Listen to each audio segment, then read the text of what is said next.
আপনার সন্তান কি বড়দের সামনে ঠিকমতো কথা বলতে পারে না? কেউ কিছু দিলে ধন্যবাদ বলতে ভুলে যায়, কথার মাঝখানে অন্যকে থামিয়ে দেয়। কখনো কি এমন হয়েছে আপনি সন্তানকে বলছেন ভদ্রভাবে কথা বলো, কিন্তু সে বুঝতেই পারছে না ভদ্রভাবে কথা বলা আসলে কি?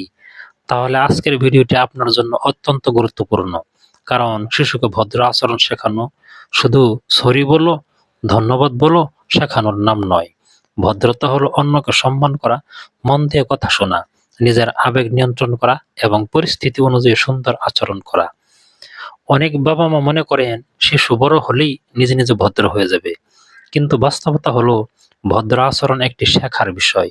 শিশু যেভাবে কথা শুনে, যেভাবে আচরণ দেখে এবং যেভাবে প্রতিদিনের পরিবেশে বড় হয়, ধীরে ধীরে তার আচরণও সেভাবেই তৈরি হয়। আজকের ভিডিওতে জানবেন শিশুকে ভদ্র আচরণ শেখানোর 7টি সহজ ও বাস্তবসম্মত উপায়।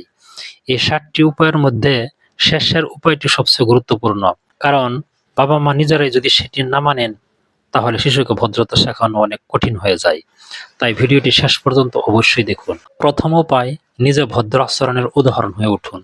শিশুকে ভদ্র আচরণ শেখানোর সবচেয়ে বড় উপায় হলো আপনি নিজে ভদ্রভাবে আচরণ করুন। কারণ শিশুরা শুধু আমাদের কথা শোনে না, আমাদের আচরণও গভীরভাবে লক্ষ্য করে। আপনি যদি সন্তানকে বলেন বড়দের সম্মান করো, কিন্তু বাড়িতে কাজের মানুষ বা অন্য কারো সঙ্গে রাগ করে খারাপ ভাষায় কথা বলেন, তাহলে সন্তান আপনার উপদেশের চেয়ে আপনার আচরণকে সত্যি মনে করবে। আপনি যদি চান সন্তান ধন্যবাদ বলুক, তাহলে আপনিও তার ছোট কাজের জন্য বলুন, আমাকে সাহায্য করার জন্য ধন্যবাদ।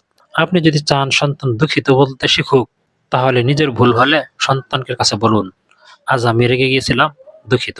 মনে রাখবেন, শিশুর প্রথম স্কুল হলো পরিবার, আর বাবা মা হলেন তার প্রথম শিক্ষক। তাই শিশুকে ভদ্র করার আগে নিজেকে প্রশ্ন করুন, আমার সন্তান প্রতিদিন আমার কাছ থেকে কি শিখছে? দ্বিতীয় উপায়, ভদ্র শব্দগুলো শেখান, কিন্তু শুধু মুখস্থ করাবেন না। শিশুকে ছোটবেলা থেকেই কিছু সহজ ভদ্র শব্দ শেখান, যেমন দয়া করে, ধন্যবাদ, দুঃখিত, মাফ করবেন। কিন্তু শুধু বলবেন না ধন্যবাদ বলো, সরি বলো, কারণ এতে শিশু শুধু শব্দ মুখস্থ করতে পারে কিন্তু শব্দগুলোর অর্থ বুঝতে নাও পারে। বরং পরিস্থিতির সঙ্গে মিলিয়ে শেখান। ধরুন, শিশু কারো কাছ থেকে খেলনা নিল, তখন বলুন খেলনাটি দেওয়ার জন্য তাকে কি বলা যায়? সে বলবে ধন্যবাদ। আবার ভুল করে কাউকে ধাক্কা দিলে বলুন, তুমি তাকে কষ্ট দিয়েছ, এখন কি বলা উচিত? এভাবে শিশুকে বুঝিয়ে শেখান কোন পরিস্থিতিতে কোন ভদ্র শব্দ ব্যবহার করতে হয়। মনে রাখবেন, শিশু যখন কারণ বুঝে কোনো আচরণ শেখে, তখন সেই আচরণ দীর্ঘস্থায়ী হয়। তৃতীয় উপায়, শিশুকে মন দিয়ে কথা শোনা শেখান। আজকাল অনেক শিশু অন্যের কথা শেষ হওয়ার আগেই কথা বলা শুরু করে। বাবা মা কথা বলছেন, শিশু মাঝখান থেকে বলে উঠছে, আমিও বলবো। কেউ গল্প করছে, শিশু সঙ্গে সঙ্গে কথা কেটে দিচ্ছে। এটি শুধু দুষ্টুমি বলে এড়িয়ে যাবেন না, শিশুকে ধীরে ধীরে শেখাতে হবে অন্য কেউ কথা বললে আগে শুনতে হয়। তবে আপনি নিজেও যদি সন্তানের কথা বলার সময় তাকে বারবার থামিয়ে দেন, তাহলে সে কিভাবে শিখবে? তাই সন্তান কথা বললে তার দিকে তাকান, তার কথা শেষ করতে দিন, তারপর বলুন, এবার তুমি শেষ করেছ, এখন আমি বলছি। আপনি চাইলে একটি সহজ নিয়ম করতে পারেন, যার হাতে কথা বলার জিনিস থাকবে সে কথা বলবে।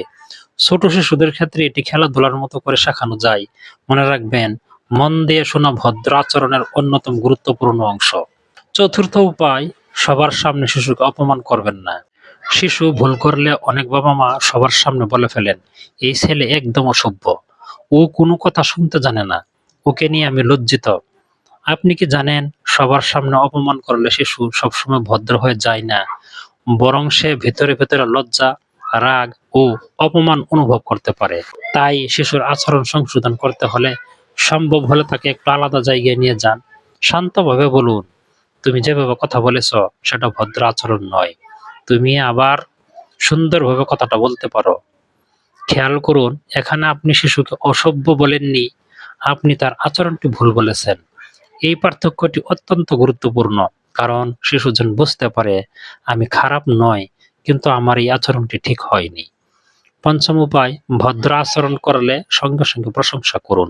অনেক বাবা মা সন্তানের ভুল খুব দ্রুত দেখতে পান, কিন্তু সন্তান ভালো আচরণ করলে সেটি লক্ষ্য করেন না। ধরুন, আপনার সন্তান আজ নিজে থেকে বলল ধন্যবাদ, অথবা কারো কথা মন দিয়ে শুনলো, তখন সঙ্গে সঙ্গে বলুন, আজ তুমি খুব সুন্দরভাবে কথা বলেছ, তুমি অন্যের কথা শেষ হওয়া পর্যন্ত অপেক্ষা করেছ, এটা আমার খুব ভালো লেগেছে। এই ধরনের নির্দিষ্ট প্রশংসা শিশুকে বুঝতে সাহায্য করে কোন আচরণটি ভালো। শুধু ভালো ছেলে বলার চেয়ে বলুন, তুমি দাদুর সঙ্গে খুব ভদ্রভাবে কথা বলেছ। কারণ শিশুরা যখন বুঝতে পারে কোন আচরণের জন্য প্রশংসা পাচ্ছে, তখন সেই আচরণ পুনর্বার করার সম্ভাবনা বাড়ে। তবে একটি বিষয় মনে রাখবেন, প্রতিটি ভালো কাজের জন্য উপহার দেওয়ার দরকার নেই। অনেক সময় আপনার আন্তরিক প্রশংসাই শিশুর জন্য যথেষ্ট। ষষ্ঠ উপায়, শিশুকে ভদ্র আচরণ অনুশীলন করান। আপনি কি কখনো ভেবেছেন ভদ্র আচরণও অনুশীলন করা যায়? ধরুন, আপনি শিশুকে শেখাতে চান কেউ কিছু দিলে কিভাবে ধন্যবাদ বলতে হয়, তাহলে বাড়িতে অভিনয় করে অনুশীলন করুন। আপনি বলবেন, আমি তোমাকে একটি পেন্সিল দিলাম। শিশু বলবে, ধন্যবাদ। আবার আপনি বলবেন, তুমি ভুল করে আমাকে ধাক্কা দিলে। শিশু বলবে, দুঃখিত। এভাবে খেলার মাধ্যমে শেখান। শিশুর সঙ্গে রোল প্লে করুন। ধরুন, আপনি দোকানদার আর সন্তান ক্রেতা, অথবা আপনি অতিথি আর সন্তান বাড়ির সদস্য। এই খেলাগুলো শিশুকে বাস্তব পরিস্থিতির জন্য প্রস্তুত করে। মনে রাখবেন, শিশু শুধু বক্তৃতা শুনে ভদ্রতা শেখে না, সে দেখে, অনুকরণ করে এবং অনুশীলনের মাধ্যমে দক্ষতা অর্জন করে। সপ্তম উপায়, ভদ্রতার সঙ্গে সীমা ও দায়িত্ব শেখান। এটাই সবচেয়ে গুরুত্বপূর্ণ বিষয়। অনেক বাবা মা মনে করেন সন্তানকে ভদ্র করতে হলে শুধু নরমভাবে কথা বলতে হবে, কিন্তু ভদ্রতা মানে শিশুকে সবকিছু করতে দেওয়া নয়। আপনার সন্তান যদি কাউকে অপমান করে, তখন শান্তভাবে কিন্তু দৃঢ়ভাবে বলুন, তুমি রাগ করতে পারো, কিন্তু কাউকে অপমান করে কথা বলতে পারো না। শিশু যদি কারো জিনিস নিয়ে ফেলে, বলুন, অন্যের জিনিস নেওয়ার আগে অনুমতি নিতে হয়। শিশু যদি কারো ক্ষতি করে, তাকে শেখান তোমার আচরণের দায়িত্ব তোমাকে নিতে হবে। ভদ্রতা মানে শুধু সুন্দর শব্দ নয়, ভদ্রতা মানে অন্যের অনুভূতি বোঝা, নিজের আচরণের দায়িত্ব নেওয়া, প্রয়োজনে ক্ষমা চাওয়া এবং নিজের আবেগকে নিয়ন্ত্রণ করার চেষ্টা করা। তাই সন্তানকে শুধু বলবেন না ভদ্র হও, বরং তাকে দেখান ভদ্র আচরণ দেখতে কেমন। প্রিয় বাবা মা, একটি শিশু জন্মের পর থেকেই সব সামাজিক নিয়ম জানে না। সে জানে না কখন ধন্যবাদ বলতে হয়, সে জানে না কিভাবে অতিথির সঙ্গে কথা বলতে হয়, সে জানে না কেন অন্যের কথা মাঝখানে থামানো ঠিক নয়। এসব তাকে শেখাতে হয়। আর শেখানোর সবচেয়ে ভালো উপায় হলো ধৈর্য, উদাহরণ এবং নিয়মিত অনুশীলন। তাই আপনার সন্তান আজ যদি কোনো ভুল করে, সঙ্গে সঙ্গে বলবেন না তুমি খুব খারাপ, বরং বলুন, এই আচরণটি ঠিক হয়নি, আমরা আবার চেষ্টা করব।